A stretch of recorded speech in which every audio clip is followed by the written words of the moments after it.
Welcome, Pewter Report readers, viewers, and listeners to a brand new edition of the Pewter Report podcast, Energized by Celsius. It is a victory. No, it is not a victory Monday. It is a playoff Monday because it doesn't matter what happened to the Bucs in Week 18. It doesn't matter what happened That's true. In Sunday's game, whether they won or lost. They lost by a score of 30-17, but that's okay because their record, it's not 8-9.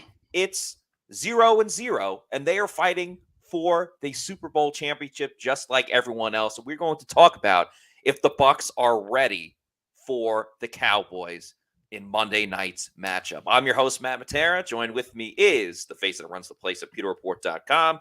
It is Scott Reynolds. Scott, how are you doing? Are you ready for the playoffs? Are you ready for some football, a Monday night party? Because as we learned later on Sunday night after the Bucs played, they're hosting the Cowboys not on Saturday, not on Sunday, but on Monday night, prime time on ESPN and ABC.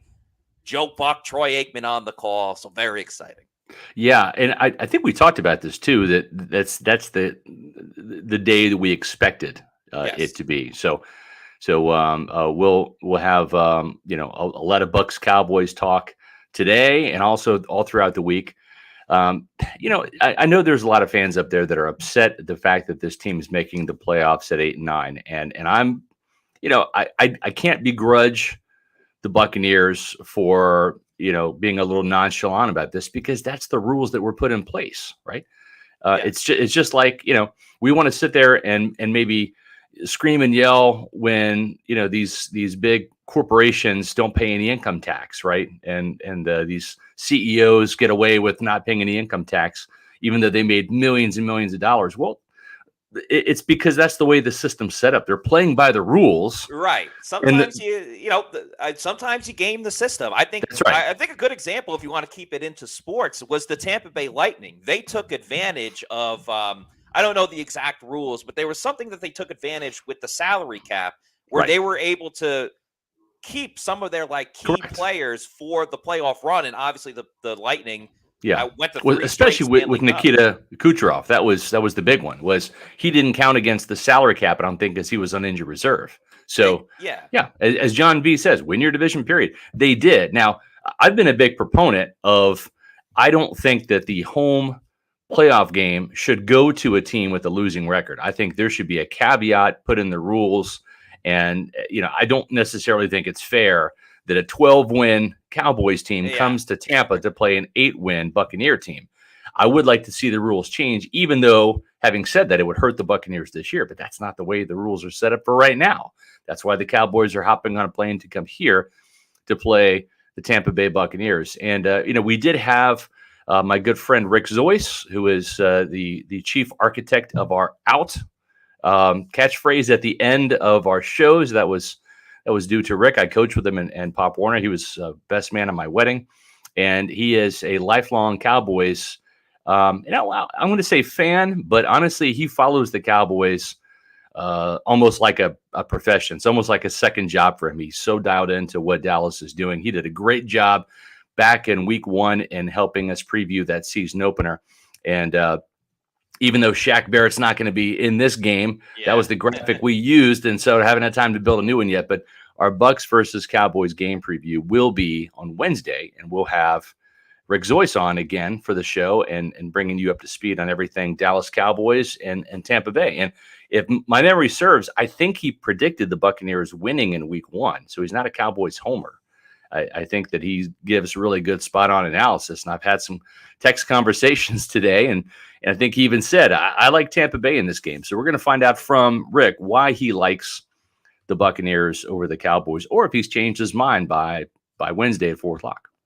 Yeah, we shall see. Very excited to have Rick back on. We got a lot of great feedback from you, the wonderful Pewter people, the last episode that we had Rick on to begin the season. So expecting another great episode tomorrow. Maybe the best one yet. We're going to try to have the best episode of all time today. So obviously we'll talk about Bucs versus Cowboys, everything that's coming up with that. We'll talk a lot about injuries too. Injuries has been a big topic for the Bucs in recent weeks, but especially going into this one. Ryan Jensen, everybody wants to know about. Robert Hainsey, everybody wants to know about. Obviously, the secondary, right there in the comments, wanting to know about Ryan Jensen. Also, let's remember at 4:20 we will have roll call. That's right. With the Pewter people. One of us will start talking about a topic with the Bucs or the NFL in general, or really anything. I don't think we should limit ourselves to one or two specific topics. But anyway, whether you're watching from Tampa, whether you're watching from England, doesn't really matter. We love the Pewter people. We love it when you guys let us know where you're watching from. And we'll put the comment, just like Tom Bucs fan right there. We'll put the comment on the screen. Showing where you are watching from. So, and Tom Bucs fan says Seattle beat the Saints in 2010 with a 7-9 record, a division winning record. Carolina beat Arizona with the 7-8-1 winner of the NFC South. If we're playing Washington, who also had a losing record at 7-9. Everyone remembers the Marshawn Lynch moment when the Seahawks defeated the New Orleans Saints. Bucs fans remember it even more because, understandably so, they hate the New Orleans Saints. So they were probably cheering just as hard as Seahawks fans when that. And Bruce Arians remembered his Arizona Cardinals having to go to Carolina and lose in the first round of the playoffs that year against the Panthers, which I think were 7-8-1 or 7-9 that year too. That was a little bit different though, because I think if my memory serves me correctly, the Cardinals were down to like their third string quarterback or something like that. So it wasn't exactly like they beat Kurt Warner and Larry Fitzgerald. It was not the Carson Palmer Cardinals. Carson Palmer. Yeah, that would have made a lot more sense. But nonetheless, that's why they say all you got to do is get in. You just got to give us a chance. And Tom Brady was the Bucs already have the commercials coming out on your television being like, okay, we just need an opportunity. We got that opportunity. Now it's on us. And we'll see what Tampa Bay does in this playoff game. Yeah, it's definitely, I think the matchup, we've talked about it now for, a week or two, right? Which team did we want to see the Buccaneers face? Which team would be a better matchup for Tampa Bay, Philadelphia or Dallas? And we saw yesterday, Dallas, stubbed their toe big time against the Washington Commodes. I call them that because I grew up a Washington Redskins fan. I understand the name change. I don't like the name Commanders, so they're the Commodes to me. So I was born in Northern Virginia, so I don't think I have any Washington allegiances right now. That was many, many moons ago when John Riggins was my favorite player when I was a little kid. But yeah, I'm not a favor of the Commodes, but it was nice to see them flush the Cowboys 26-6 yesterday for sure. Yeah, so that's actually one of the things and we'll do a lot of the preview tomorrow, but one of the things that stood out to me, I saw a stat that this year, the Dallas Cowboys on the road, when they play on a grass field, are 1-4 on the season. I thought that was a very interesting stat. That does apply to the Bucs. The other thing that did concern me, though, and granted, one of their games was last season, so the Bucs and the Cowboys have met up the last 2 years in a row on the season opener. There's an old saying in football that's very tough to beat a team 3 times in a row. Typically, that applies to 2 divisional opponents meeting up again in the playoffs. Bucs Saints 2020. And it's tough to beat a team 3 times. So you think about that as well, and that was in the back of my head. But again, that was a 2021 Bucs team and then a 2022 Bucs team. 2 very different squads. So just a couple of stats to throw out at everybody who was already going to be thinking about the game all week long, because football fans are the best fans. Bucs fans are super passionate. So we love our Pewter people, and we're only on Monday, and I can bet you're gonna be thinking about it all week long. I know I am. So. I love Mondays. You love Mondays. We got roll call coming up in about 11 minutes here. Matt, you're going to go on a rant today, and I'm going to put up all of the destinations of where everyone's tuning in for. So keep that in the back of your mind. You're talking about, winning and unbeatable, this and that. And I'll tell you what's unbeatable, folks, is Celsius. That's right. Celsius, the official energy drink of the Pewter Report podcast. Why do we love it so much? Honestly, it's the taste for me. It really is. Now, when I'm looking for an energy drink, to me, I want it to taste like what it says on the can. So if it's orange, as I had one this morning, I want it to taste like orange, and it did. I've had the tropical vibe over the weekend, and it's a fantastic tropical star fruit pineapple mix. They've got a new flavor of Celsius that's coming out that's been teased over the weekend. So we can't wait to debut that here on Pewter Report. But the Arctic vibe, the peach vibe, there's so many good flavors. Now, aside from the flavor, the reason why I drink an energy drink instead of coffee in the morning is because I want that boost of energy. I want to get going in the morning. Or if I have one in the afternoon, it's before my workout, so I get a good lift or a good jog in. You're not going to find a better energy drink than Celsius. Tastes great, has 7 essential vitamins, so it's healthy for you. And it's got no sugar and no preservatives. And that means there's no sugar crash later on. What's the point of drinking an energy drink? Only to crash a couple hours later and not have any energy because the sugar kicked in. So you're not going to get that with Celsius. Where can you find Celsius around you? I'm glad that you thought about that question. Well, I got the answer. Go to Celsius.com, click on the store locator, type in your address, and you will see all of these different health and fitness stores, convenience stores, Matt, bodegas. Bodega. And also grocery stores where you can find the many different flavors of Celsius. Once you find the flavors that you like, here's what I would recommend doing. Do what I do. Go to Amazon, use the subscribe and save option, buy them in bulk, get them shipped to your house, and save money that way. That way, you can set up your deliveries. If you want a case of Celsius coming to you every week, every 2 weeks, 3 weeks, 4 weeks, couple months, whatever, you can do that on Amazon. It's the best way to buy Celsius. Again, keep an eye on Celsius' new flavor, which is going to be debuted shortly. And as soon as it is, we'll have that here on the Pewter Report podcast for you. Yes, we will. So obviously yesterday, week 18, we talked about that a lot on the Pewter post game show. So make sure you check that out on our YouTube or Spotify or iTunes or wherever podcasts can be found. You could see yesterday's show or listen to yesterday's show there. But today we spoke to Todd Bowles as well. And Coach Bowles was his usual typical self, pretty monotone, straight to the point. He does have moments, though, where he can laugh at certain things, whether someone gave him Chips Ahoy and milk up at the lectern, or the continuous questions asked about Ryan Jensen. And shout out to Emily with this comment. Hi, Matt. Hi, Scott. Everyone. I'm so excited for next week's playoff game, but realizing we are still a question mark as actually performing to any standards I thought we had. Yeah, I don't think the Bucs really have performed to a lot of standards this week. But to get back to Todd Bowles, one of the first things he was asked was about Ryan Jensen. So I think we should talk a lot about the injuries, especially for today's show. And not just Ryan Jensen, but Robert Hainsey at the center position. So, Scott, you had a story a little bit earlier today about Robert Hainsey and just the update on him, what's going on with that hamstring injury. And Bowles spoke a little bit as well, just saying like he hasn't got an MRI. He didn't really sound very concerned about what's going on with Robert Hainsey. Yeah, and I think that's a good thing, right, for the Buccaneers, because when you look at the center position, right, you don't have Ryan Jensen because of the training camp injury. He's been practicing with the team, and Matt, you'll tell us about Jensen's availability in just a second. But as it pertains to Robert Hainsey, 13 plays into the game, he suffers what it was told to me is a tweaked hamstring. That's better than a strain or a pull or a tear. And so the team is very hopeful that he can play in this game coming up. And the fact that it's on Monday as opposed to the Saturday slate or Sunday gives him another day or two worth of rest. And it's not even an afternoon game. It's a night game. So it's the best possible scenario for the likes of a guy like Robert Hainsey.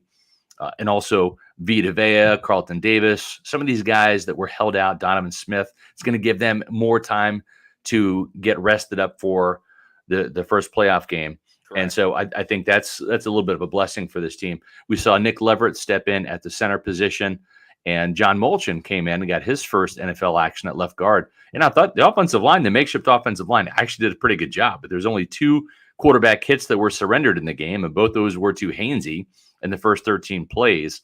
And then also the veteran Shaq Mason gave up a hit. Other than that, Brandon Walton graded out fantastically, especially in pass protection. Yeah, he's one of the left tackle position. Bucks. Right, yeah. So I think that it was a good kind of worthwhile experiment to even get a guy like Luke Gedeke in the game at right tackle. Now, he didn't exactly set the world on fire, didn't look any better per se at the right tackle spot than he did the left guard spot. But he'd been practicing at the right tackle spot for probably a week or so. So it was a lot of, mental recall from his college days where he played right tackle at Central Michigan.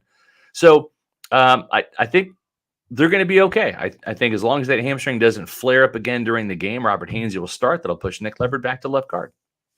Yeah, which obviously would be a good thing. I do feel as if the play calling was catered to a backup-led offensive line because there were a lot of screens, a lot of quick passes. But sometimes you have to do that in that situation. You got to protect your quarterback and other skilled players if you know that the offensive line is going to struggle. But one thing I did really like that the Bucs offensive line and Byron Leftwich called was they called a lot of pitches and sweeps to the outside. So they had a lot of offensive linemen in motion, pulling, getting to the outside. I think that actually worked to a degree. One of the plays that it didn't work was when Luke Gedeke got a holding penalty on him, and it would have gave the Bucs a first down. Giovanni Bernard ran on the play, or it might have been a 4th and 1 or a 3rd. It was a 4th down, 4th and short. Yeah. Right. It was a 4th and short, but it was a good play call. And I know Luke Gedeke would want to have that one back because that was one of those holds where I understand what he's trying to do. He just wants to get in front of the blocker. But Bernard had the amount of speed that Giovanni Bernard had and the way that the defender was coming. Bernard gets that first down, even if Luke Gedeke just for a quick second just like runs by him, not even and just lets go. Him. Correct. Yeah, exactly. So I think that's a good learning moment, though, for Luke Gedeke. He's not going to make that mistake over and over again. I agree. That's really just my way of saying that. I liked what they did with getting the offensive linemen in motion. I don't think they were stellar, again, because they were throwing quick passes, didn't have to, stay in the pocket for too long. Right. But, if you get Hainsey, you get Leverett back into the position that he's been playing all season long. Wirfs returns. Donovan Smith, obviously, will all be holding our breath and crossing our fingers that there's not too many holding penalties or big mistakes there. But it does seem like the Bucs offensive line is trending in the right direction. Now, let's bring this full circle back to Ryan Jensen. This is what Todd Bowles said about Ryan Jensen today. And I want to clarify something after the video as well. That's been out there for a while with Jensen. I'll give you the same answer as last week. Status quo, he's working hard, and, we like to see him out there, but we'll see. The window's starting to close. Window's starting to close this week, so we'll see where we're at.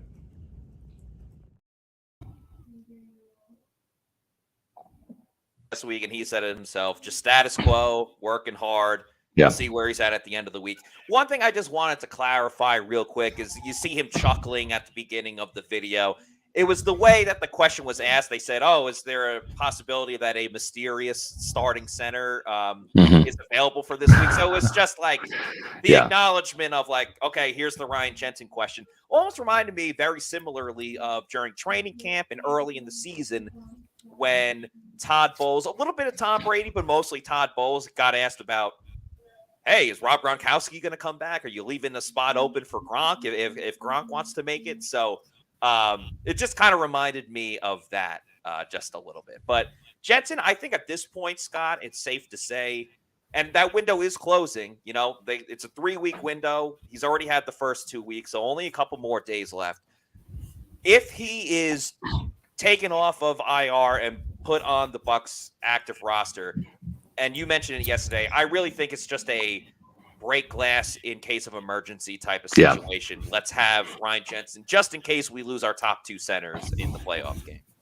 Yeah, and we'll have to see too how much progress he makes, because it is kind of like a pass-fail thing. It's like, like we can grade with letter grades or number grades every position of football except for say a kicker, right? Either you make it and you pass, or you miss it and you fail, right?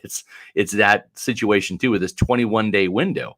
It's either you activate him on the active roster, or he goes back on injured reserve for the rest of the postseason. So it's pass fail. It's either he's going to be up or he's not, and so you have to determine then if he's truly going to be able to play in the game, and you don't want to waste a roster spot on a guy just in case he's an emergency. You have to feel comfortable.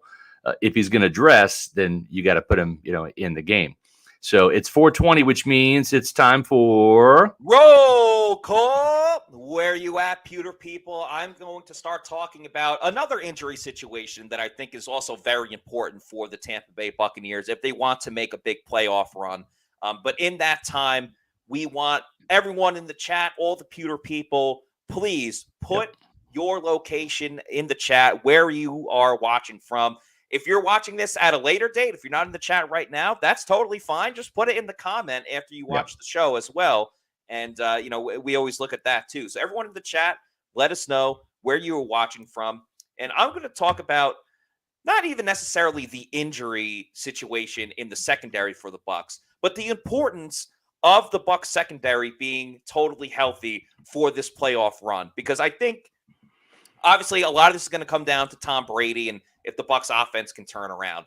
But if the Bucs offense, and you never assume because you don't want to make an ass out of you and me, but if we're under the impression that the Bucs offense is going to be similar to the 17 points per game, or maybe they'll increase it up to 20 points per game, I still think it's going to come down to the Bucs defense getting the job done for the Bucs if they want to play late into January and hopefully into February.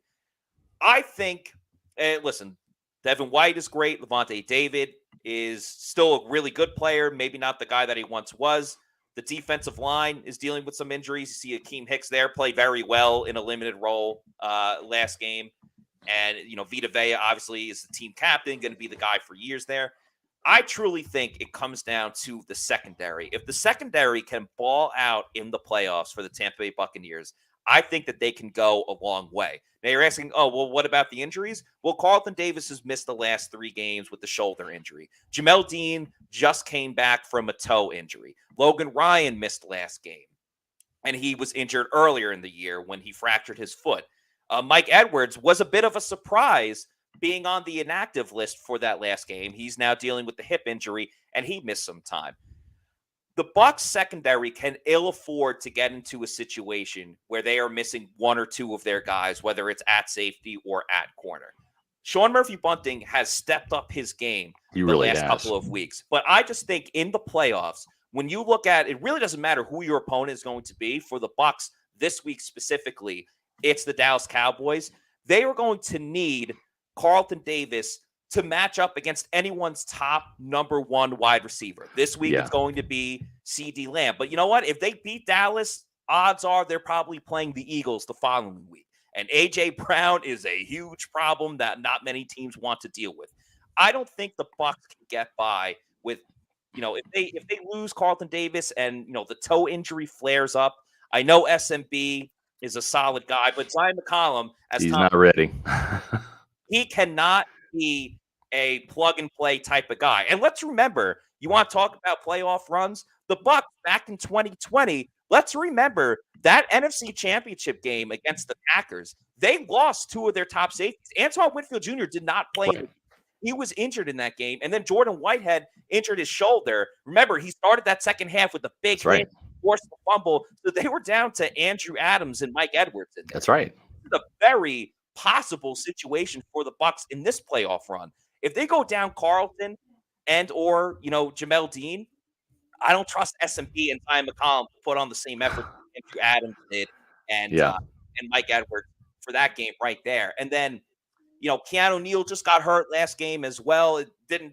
We'll find out during the week, but he's kind of been dealing with a chronic injury. Yeah. Logan Ryan makes the splash plays. Mike Edwards was a ball hog, not as many turnovers lately.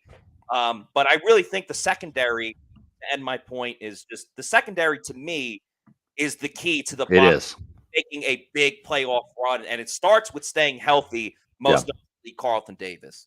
Yeah, I think it's a great point. And the other thing too, we mentioned Zion McCollum. I did some research on his rookie season today. And again, I go back to the Rondé Barber lesson, right? And it doesn't mean that Zion McCollum is going to be Rondé Barber. There's been plenty of rookie cornerbacks on this team that have not amounted to anything and never really panned out or developed, right? I mean, Myron Lewis was one of them. Yep. Alan Zamitis was another one going way back in the day. But But so it's not a guarantee. But Rondé Barber was awful as a rookie. So I always try to give a guy as that second season to see if the light comes on, because usually that biggest leap for NFL players is between their rookie season and year 2, because instead of training for the draft and going to the combine, Matt, and doing the pro days and the award circuits and the top 30 visits and all that stuff, it's just focusing on watching your film from your rookie season, not somebody else's trying to understand the offense or defensive schemes. It's you're watching yourself and what you did, and then you're training with your teammates and your trainers all throughout the offseason, making gains and speed and strength and mass and all of that. So it'll be interesting to see what Zion McCollum becomes next year, because this year wasn't good. He had 1 pass breakup despite being targeted 21 times. He allowed 17 catches on those 21 targets, including that play we put up there, that deep shot, where he was actually in pretty good position against Drake London. You can see his hand is right there. And it kind of reminds me a little bit of Carlton Davis, right? Back as a rookie in 2018, we've got a ton of Cliff Welch pictures of Carlton Davis literally having a finger on the ball or being an inch away and from a pass breakup, and instead it was giving up touchdowns. So sometimes this is what happens. You're close as a rookie to breaking up the passes and batting some balls down, and then that comes in the second year, and then the interceptions come in the third year. And that's kind of what happened to Carlton Davis, right? He had a ton of pass breakups. Now, he had more pass breakups as a rookie for sure. He was a second-round cornerback. He was more talented coming out of Auburn than Zion McCollum is, and it's a big leap from Sam Houston to the NFL. But he made that transition, almost breaking up a lot of passes to breaking up a lot of passes in 2019 to a career high 4 interceptions in 2020 to lead the Buccaneers and help them win the Super Bowl. But allowing 17 catches for 228 yards and a touchdown, not great.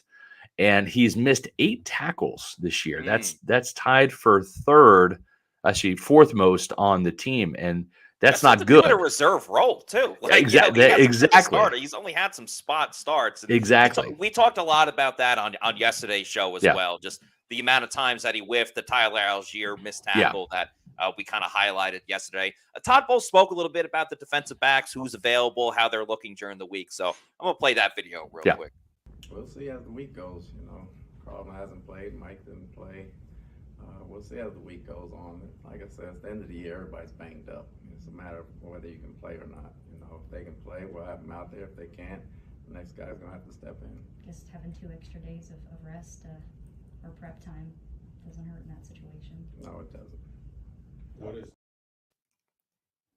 That's a big we'll see guy. How's this guy doing? Is he going to be available? We'll see. Is Ryan Jensen going to be available? We'll see. Yeah, he's certainly a man of few words. Not like some other Bucs coaches that would ramble on and on and on. For sure. A couple of other comments here. We have a couple of super chats we'll get to in a second here. Daniel King says, "Hey Scott, how about the Lovie Smith news out of Houston? Laugh out loud." Yeah, I mean that was something. Watching Lovie Smith defy orders and blow the pick on the way out the door. I don't think the Texans could fire him fast enough. What an absolutely awful head coach he was in Tampa and in Houston and actually Illinois too. I don't understand. They should have fired their coach the year before the Texans.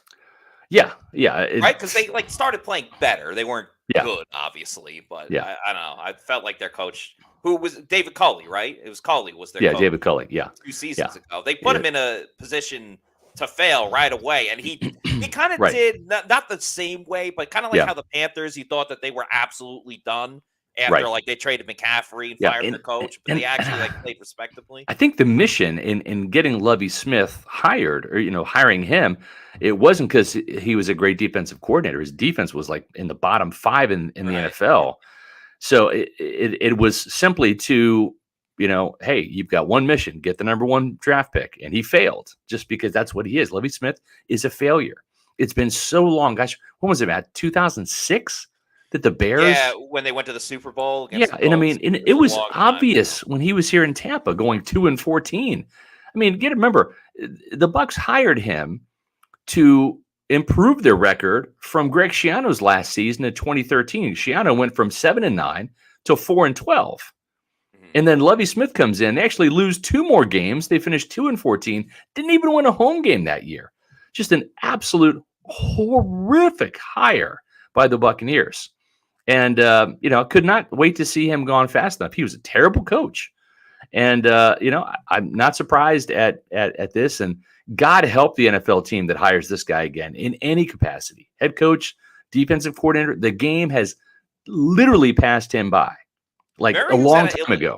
A long time ago. He was at Illinois for a little bit too. So, yes. Yeah. I mean, he had I think 1 signature win. They beat Wisconsin 1 year. I don't know. It was bad. We have a couple super chats we'll get to, and then I've got a pretty interesting Dak Prescott stat I'll throw it your way here. But let's go back and get some of these super chats. Matt, go ahead. Teddy with the $5 super chat. Thank you, Teddy. Who is each of your predictions for playoff breakout player? I like this question. Yeah. Who do you think will come alive / show up when it matters most, and why? So that's a great question, because it just reminds me of 2020. Sean Murphy Bunting was that guy, getting all of the interceptions. So offensively, the first guy that popped into my head, and I don't know if this counts because it depends on how many snaps the Bucs will give him. Right. But Rachaad White, obviously, I think can kind of be what Leonard Fournette was to the Bucs in 2020. Just being the guy that they're going to ride out. I'm not saying the run game is going to get insanely better, but I think Rachaad White or Cade Otton as well. I don't want to steal too many players, but Cade Otton has shown he can not take over games, but he can, be a huge factor late in games. I would love for him to start doing things in the first half and continue to. He's Mr. Second Half, in my opinion. Right. Is Cade Otton. Defensively, just riding what he's been doing in recent weeks. Anthony Nelson, if he can continue to get to the quarterback, I think that goes a long way for this Bucs defense. The strip sacks, the just consistent pressure. I think Anthony Nelson might be it. I'm going to start on defense, and I'm going to go Sean Murphy Bunting. The guy's just played really, really good football. Yeah. He's in a contract year. I think one of the biggest things for him, Matt, it's been 2 things, right? It's been injuries, right? He's been banged up at times, but then it's also when he's healthy, it's been a lack of confidence. Yeah. And I just think, he's got into his head sometimes. He doesn't have Jamel Dean can give up a touchdown. That I don't think he's given up one this year. Maybe he gave up. Actually, I think he gave up 1 or 2 in the Packers game, but he's had a really good year.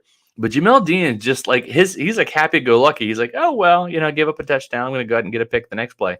That's just his mentality. I think Sean has kind of beaten himself up a little bit, but his confidence is riding high right now. I would not be surprised at all if he, the only problem with Sean though is he's probably not going to see many snaps now in defense unless they really want to, cycle him in and kind of preserve Jamel Dean, because Jamel Dean has got a banged up toe, right? And you have Carlton Davis with the shoulder. So I wouldn't be surprised if you see kind of a 3-headed monster rotation at the outside cornerback spot, because you're going to see Antoine Winfield Jr. in the slot for sure. Yes. But I like SMB. I think he's going to come up with some plays here in the preseason game against Dallas. And I think on the offensive side, I don't know. I'd love to say Rachaad White. It just seems like whether it's Byron Leftwich or Todd McNair, the running backs coach, I don't know. It's like he starts the game and then we just don't see enough of him, And I think that the thing that could be holding Rachaad White back is Byron Leftwich. So I'm going to go with Russell Gage. I don't know why, but Russell Gage just seems to kind of be that guy that's showing up around the end zone. And yes, he crossed my mind as well. And I was thinking, he's kind of been the goal line receiver for the Bucs this year. They've gone away from the fade pass to Mike Evans. Chris Godwin tends to do a lot of his work over the middle of the field, again, trying to go from the 20 to the other 20. Hasn't really been a red zone presence as much outside of screens at the line of scrimmage. So Russell Gage, I think, is a good pick because he seems to be that, the security blanket red zone guy for the Bucs in recent weeks. Yep. So I like that pick of Russell Gage. We got a super chat from Leo. Thank you, Leo, for the $5 super chat. We're on the topic of Tom Brady again. When it comes to Brady, it seems all the Tampa beat writers have changed their tune from October. What made you guys change your mind? Educated guess. Educated guess. No, I think that there's a lot of strong relationships that Tom Brady has built in the building. And if you listen to what Sean Payton said when he was very candid about his coaching opportunities when he was on Fox on the pregame on Sunday, he said it's not so much about the quarterback because they went to New Orleans, didn't have Drew Brees. It's about the relationships in the front office and ownership. And that's key, man. It's like with Tom Brady, he's got to feel comfortable where he's at. And sure, he plays with the players, right? The play calls are what they are. He's going to get a new offensive coordinator next year. That's the big secret in Tampa that we've already let out of the bag. Byron Leftwich is going to get replaced. We'll write about it soon, but it's right now it's an informed opinion, educated guess. But for Brady, Matt, it's the relationship he has with Joel Glazier and the trust there, and the trust with Jason Light and the relationship there, and also it's Todd Bowles. It's he wanted to play for Todd Bowles. He didn't stay retired, and I think that says something. Remember, this is an organization that stood with Tom Brady in his darkest hour, right? On a couple of occasions. Number one, when his mother, was going through cancer. That's one thing. His father had COVID, right, during the 2020 season.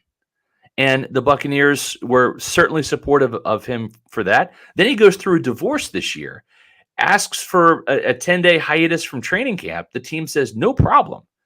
Okay. So where is better than Tampa Bay? He's been to the playoffs 3 straight years here. You look right now at the division, and of course, things will change in the offseason, right, with free agency and the draft in Tampa and elsewhere. But, Matt, you have to think that the Buccaneers, if Brady comes back, the NFC South is there for the taking again. Does he want to go out to Las Vegas and play with the Raiders, the shitty Raiders that are, 6-10? They haven't won squat lately. In years. Yeah. No, just because Josh McDaniels is there, you think he wants to be in Sin City and Las Vegas, where his kids are on the East Coast, a couple time zones away, and he's got to face Patrick Mahomes and the Chiefs twice a year, and Justin Herbert and the Chargers twice a year. The Raiders aren't winning that division, even with Tom Brady. They're not as close to the playoffs or Super Bowl as Tampa Bay is when their roster is healthy. So I just don't see the Raiders, connection there. I mean, you can connect the dots. It might be, the owner, Mark Davis might want him. Okay, great. I want to win the lottery. Doesn't mean it's going to happen. Right.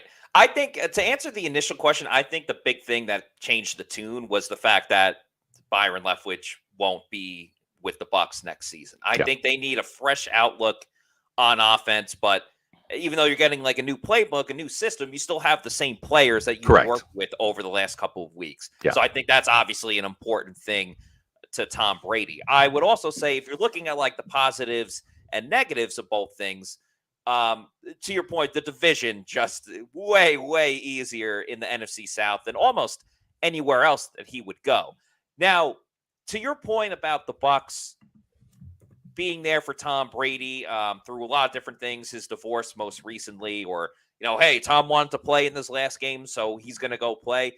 I feel like if teams that are going after Tom Brady, that are in pursuit of Tom Brady, are probably going to let him do the same things and let Tom do what Tom wants to do, or else he wouldn't really be there in the first place. But the Raiders don't really love that situation for him, and I don't think he really likes it either.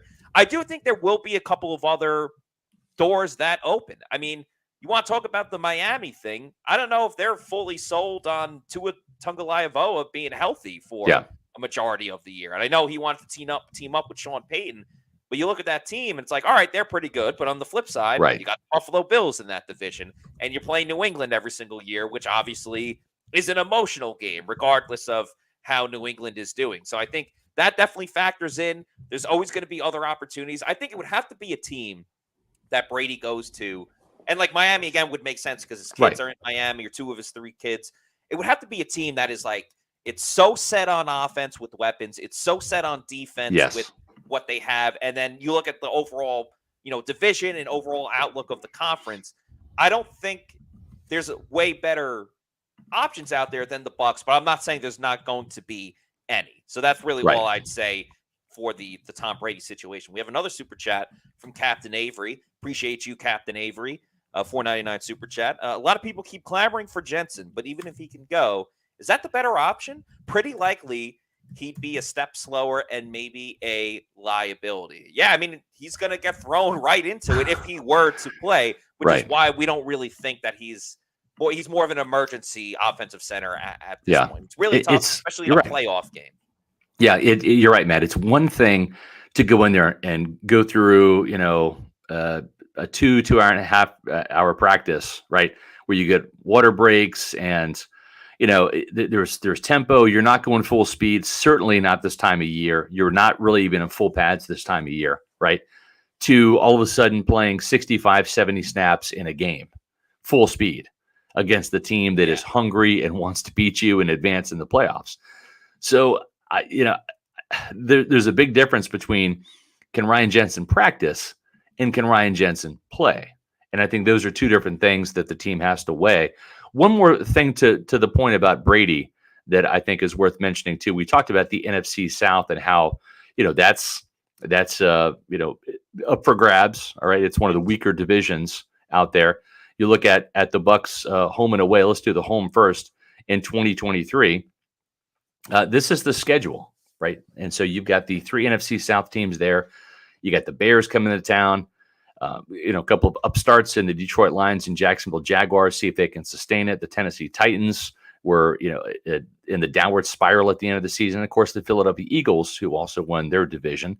So that's the home slate right there. That looks not too daunting, right? Yeah, and then you got the away slate. There'll be an extra AFC game this year. And again, you've got the NFC teams, a trip to Lambeau. Is Aaron Rodgers going to be the quarterback? Is it going to be Jordan Love? We don't know. The Vikings, we'll see how far they get. Boy, there's a couple of winnable road games right there, I think, at Houston and Indianapolis. And then you got a couple more challenging games for sure at San Francisco and Buffalo. But it's a schedule that features the two worst divisions in football, the NFC South, which is the Bucs home division, and the AFC South. So if I'm Brady, I'm looking at, can I get back to the playoffs with the Buccaneers in 2023? And I think the answer is yes, I can.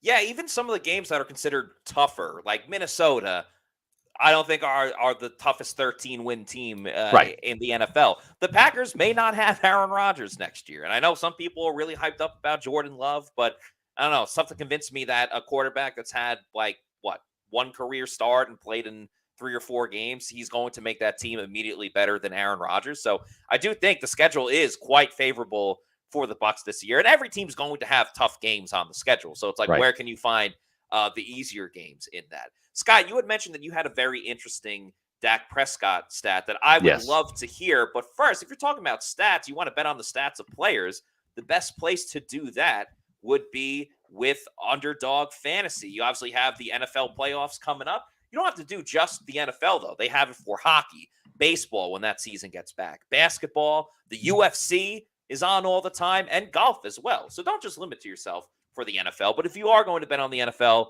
the easiest and best way to do it is with Underdog Fantasy and their Pick'em game and their Rivals game. You just pick an over or under on your favorite or least favorite player stats, and you can win up to 20 times your money in a single night.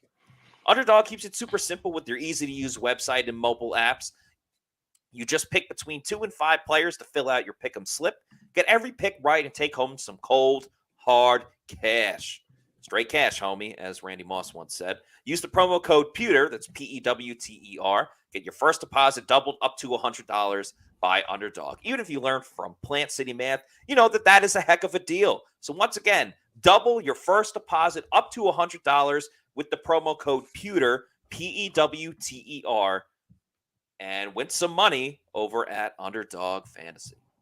Yep. So, in doing a little bit of advanced scouting on the Dallas Cowboys, and obviously the Buccaneers beat them 19-3 back in week 1. That was a game where Dak Prescott was injured. He hit his hand on Shaq Barrett's helmet and ended up breaking that hand. Cooper Rush came in, actually played really well for the Cowboys. And I know some Cowboys fans out there wouldn't mind seeing Cooper Rush at quarterback. Does a better job of protecting the ball. And we mentioned earlier that Dak Prescott threw a pick 6 at Washington yesterday in that 26-6 loss. Well, Dak has thrown at least one interception in the last 7 games. Okay, that's quite a streak. So he's also thrown a pair of interceptions in 4 of those 7 games in a row. So the Buccaneers picked him off one time. If you remember, Antoine Winfield started off the season with that interception down there in Dallas. Dak was held to 14 of 29 passing. It's 48.3% for just 134 yards, no touchdowns, 1 interception. He was sacked a pair of times. And so if you look at the last 5 games, right, you started at December, in the December games, and then yesterday's game at Washington, the last 5 games. The Cowboys started off December with a 54-19 win at the, I'm going to say it against the Colts. It was in Dallas against the Colts, just destroyed them. Yeah. And that kind of, caught your eye. Okay, Dak Prescott, 3 touchdowns in that game, 54 points. It was kind of a monster game. Then the next week, they barely escape against the Houston Texans. This was a home game too. I remember and that. it took the last seconds of the game for them to overcome a really bad Houston Texans team, 27-23. Then the next week they go to Jacksonville. We didn't realize if Jacksonville was going to be maybe this good, if we can say that, but they lost in overtime to the Jaguars, 40-34. Prescott threw 2 interceptions along with 3 touchdowns in that game, got sacked 3 times.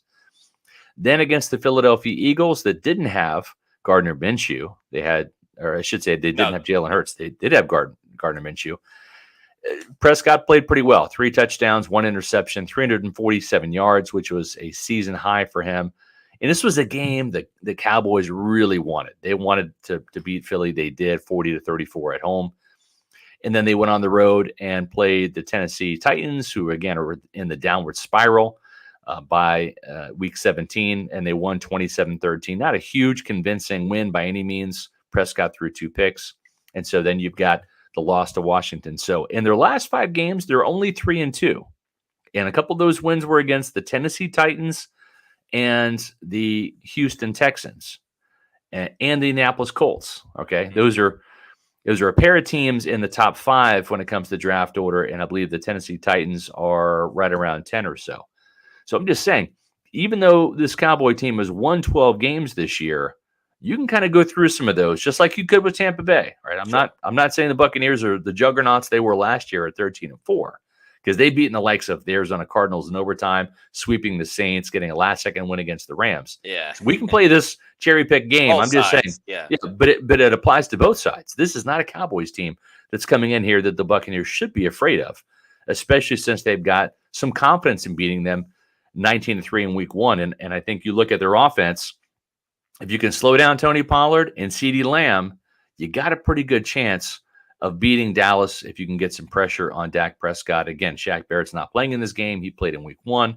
Then on defense, if you identify where Micah Parsons is and you roll protection his way and not let him be a game wrecker, and we've seen Byron Leftwich trip up in those scenarios, right? The Pittsburgh game comes to mind, where you only got one guy to worry about. That's Cam Hayward, but then he wrecks the game because you stick him one-on-one with Luke Gedeke too much. So if they can identify where Micah Parsons is, get some proper protection there, and not let Parsons ruin the game, I think they got a pretty good shot.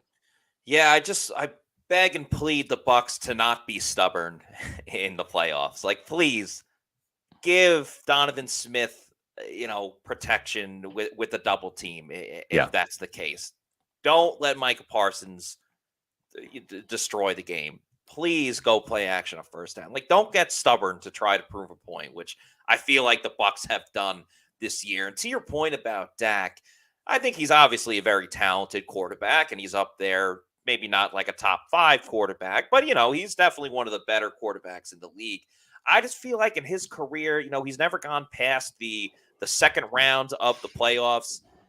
He's still looking for that signature win. And I don't necessarily know if beating an 8-9 Buccaneers is necessarily a signature win. But winning on the road. Don't tell that to Brock Purdy or Desmond Ridder. Yeah.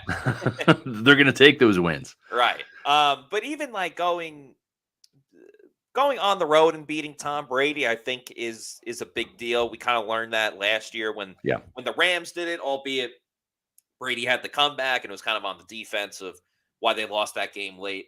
Todd Bowles actually spoke about what the Cowboys still do well despite some of their recent injuries, and I'm going to try not to sneeze while this video plays. Just watching the game yesterday.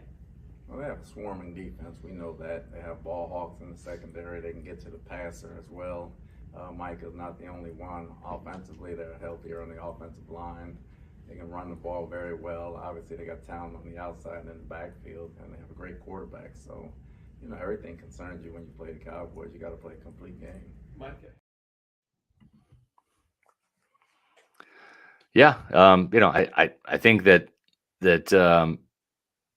I don't want to say this game is there for the taking, but I'm not as concerned about the Cowboys as I was if they were going to play the Philadelphia Eagles. Right now, if they play the Eagles the week after, then they'll do that. Yeah. But you got to play who's on the schedule next, and that's the Dallas Cowboys. And again, I think having this game on Monday night in Tampa helps the Buccaneers out tremendously with their injury situation. You know, we'll see. Emily makes a good point. Just give us 60 seconds at the end of the fourth quarter, and we will win the game.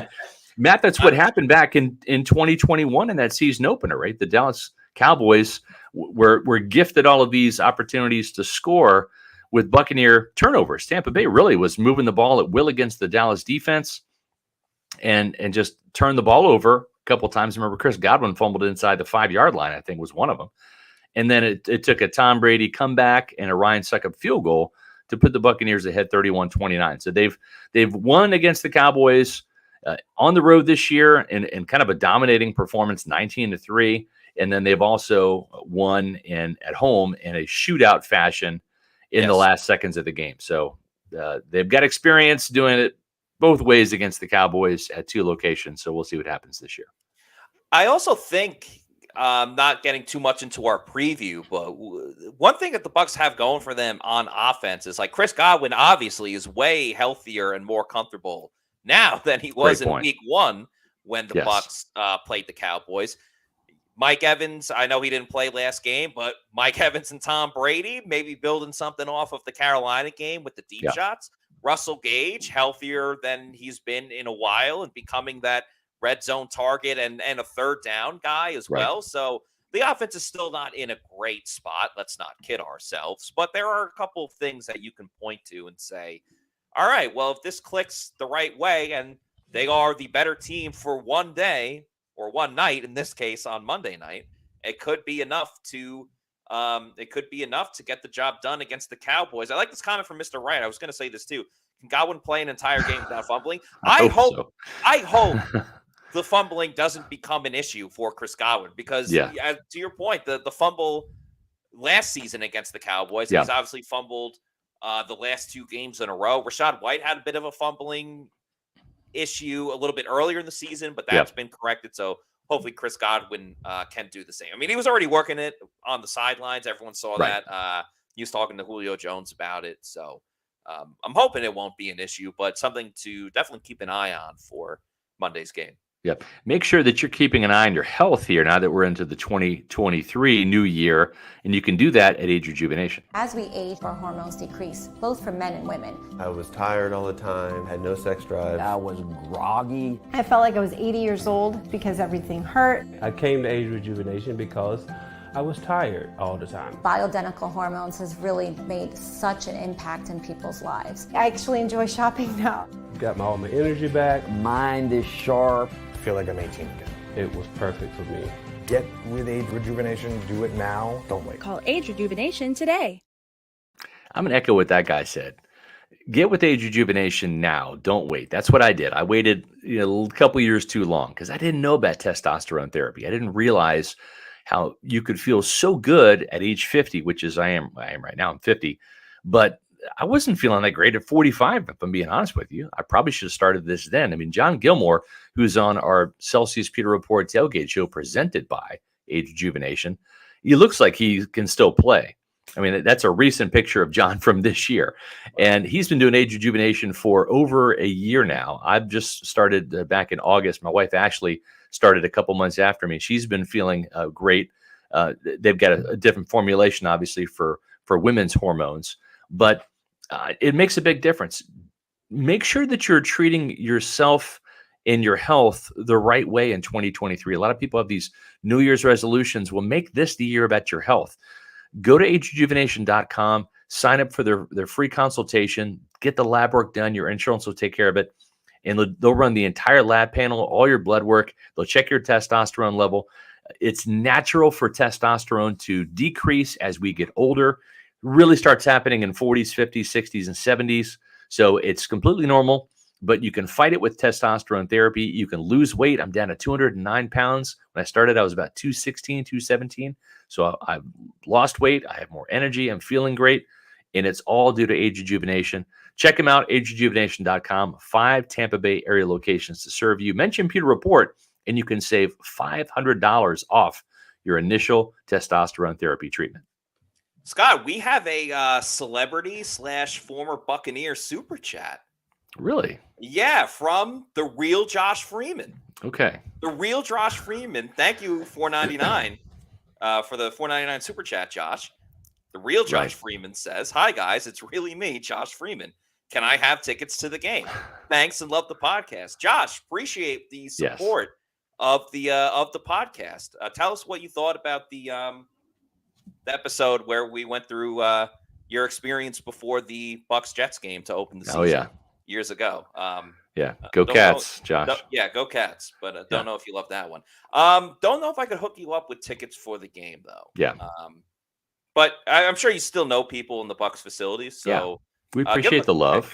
Thanks, Josh. Go Kansas State. Go Wildcats. Yeah. Kansas State's basketball team, boy, up to number 11 in the country right now after 3 consecutive wins over top 25 teams. So we've transitioned from football season to basketball season. And speaking of football, the only loss that TCU's had this year came against my Kansas State Wildcats in the Big 12 championship game. This is going to be one humdinger of a. Why is my wife calling me? I'm doing the podcast, babe. Don't call me. I'm like literally in the next room here. I'm very. And yes, excited. I have Maneater as my voice ringtone for her when she calls. It. I might have to make that the music podcast. Yeah, exactly. Anyways, to my point, interesting game tonight. TCU versus Georgia. I'm a big Georgia fan. Have been for years. My wife actually is from Georgia, so been following them for a long time. So I'm not like a Johnny come lately bandwagoner with the Georgia Bulldogs. But Todd Monken, who I've known from his days in Tampa, I've already texted Todd, congrats on a great season and good luck tonight. He is the play caller for Georgia as they try to repeat as national champions. TCU, man, I'm telling you, they're for real. I would not be surprised if this is a close game. I would not be surprised if TCU wins, but I hope that Georgia wins, and I hope that Todd Monken ends up as the next play caller in Tampa Bay. Todd Bowles will be rooting for Georgia as well. His son has Troy. committed to playing at Georgia. He's going to be a linebacker next year, yeah. I will also be rooting for Todd Monken because I bet the over in this game of 63.5. I did pick TCU to cover. It's 13 points. I mean, that's a huge spread for a national championship game. So I did take TCU with the points, but I'd be more than happy if Georgia wins by 10 or whatever, or by 21, as Common Sensei says. Yeah, I would not be as happy with that, but I bet more for the over than the TCU game. But very very excited for that game. I think it's really going to be awesome. It would also be awesome if you guys could follow us and subscribe to our YouTube channel, Pewter Report TV. Also follow us on our Twitter, Instagram, and Facebook over at Pewter Report. We're trying to get to 10,000 subscribers. And we're close. We're less than 150 subscribers away. So if you like this podcast, if you like our game day show, our tailgate show, our post-game shows, and various clips that we put out on our YouTube channel, we're going to have another clip up a little bit later this afternoon or this evening. If you like all of our content at pewterreport.com and what we do on this YouTube channel, just do us a favor, hit subscribe. It's absolutely free. Yeah. When we go live with different stuff, when we put out new content, we're always talking about the Bucs. We'll be talking about the draft whenever the season is done, and we hope that free agency, all that, Super Bowl, free agency. We'll do some reactionary stuff as well. We got some things planned for the off season. So even when the Bucs aren't in season, Right. We have a ton of Bucs content. It's always on season for Pewter Report. Exactly. Yeah. So and please just subscribe. Yeah. Make sure that you tune in 4:00 on Wednesday. My good friend Rick Zoyce, Cowboys Insider, will be back. We're going to preview the Bucs Cowboys. I get a feeling it's going to be the best podcast we've ever done. And it's actually going to beat today's, which was the best podcast we've ever done. So for Matt Matera, I'm Scott Reynolds saying thanks for joining us on this edition of the Pewter Report podcast. And we'll see you on Wednesday at 4:00. Out.